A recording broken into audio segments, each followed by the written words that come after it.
જય શ્રી કૃષ્ણ ફ્રેન્ડ્સ, સ્વાગત છે તમારું અમારી યુટ્યુબ ચેનલ અનુસ ફૂડ ક્યુઝિનમાં। આજે આપણે બનાવીશું સાબુદાણા અને બટાકાના પાપડ એકદમ નવી રીતે। તમે વિડીયોમાં જોઈ શકો છો કે સાબુદાણા એકદમ આખા રહ્યા છે અને મોતીના દાણા જેવા ચમકી રહ્યા છે અને તે ખાવામાં પણ ખૂબ જ ક્રિસ્પી હોય છે। તમે જોઈ શકો છો કે એકદમ ક્રિસ્પી એવા તૈયાર થાય છે। જો તમને મારી રેસીપી ગમતી હોય તો મારી ચેનલને લાઈક કરજો, શેર કરજો અને સબસ્ક્રાઈબ કરજો।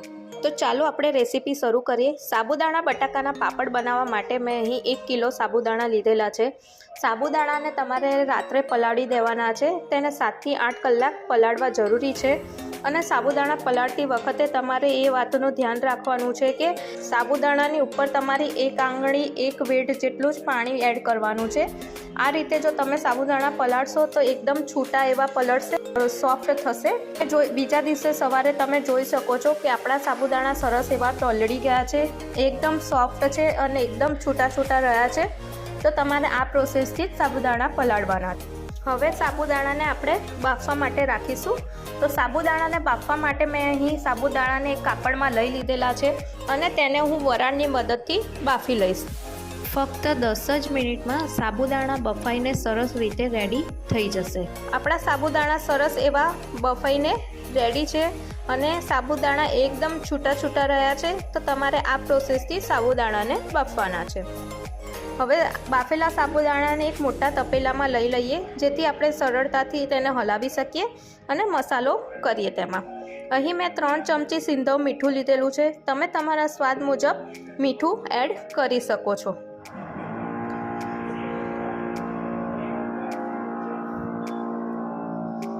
ત્યારબાદ તેમાં હું 1 ચમચી ક્રશ કરેલો જીરુંનો પાવડર એડ કરું છું।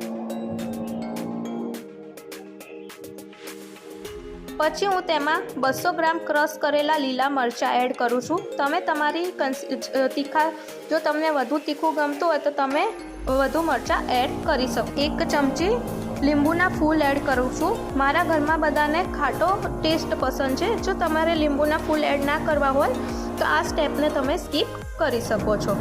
ત્યારબાદ તેમાં હું 500 ગ્રામ બાફેલા બટાકાને એડ કરું છું।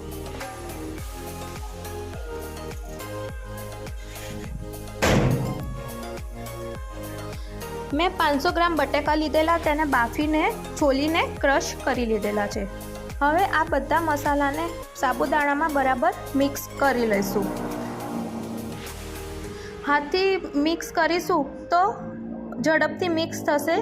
તમે ચમચાની મદદથી પણ મિક્સ કરી શકો છો। આપણો બધો જ મસાલો, સાબુદાણા અને બટાકા બધું જ સરસ રીતે મિક્સ થઈ ગયું છે। તો હવે તેને 5 થી 10 મિનિટ મીડિયમ ફ્લેમ ઉપર ઉકાળવાના છે।